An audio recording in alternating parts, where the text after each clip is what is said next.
Hello everyone, Dr. Stillman here. Today we are going to be talking about what goes into your water and why it's super important. This comes to us from the epidemiological literature looking at concentrations of dissolved solids, which is a fancy way of saying minerals. These are things like calcium, magnesium, lithium, sodium, sulfates, carbonates. It's a long story.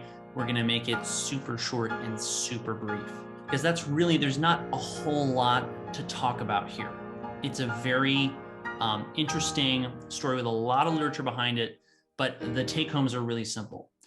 Before I get any deeper into this, I want people to know that a lot of these parameters, for example, magnesium levels, are things that I test in my patients.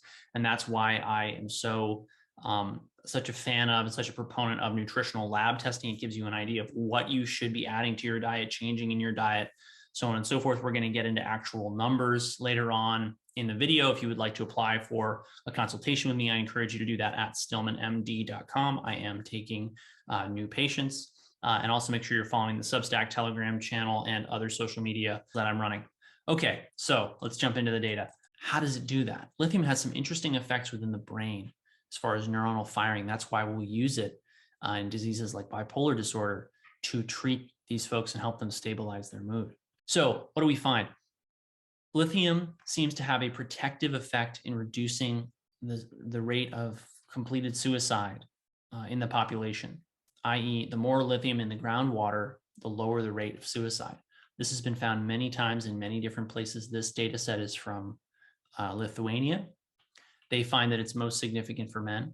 And then when you do some other adjustments, it only remains significant for men. Men are the majority of suicides overall. This is a very, very important matter of public health.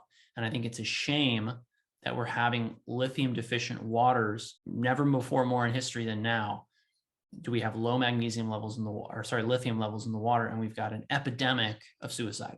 This does not mean you should all go out and take lithium supplements. Those are much higher doses than these lithium levels.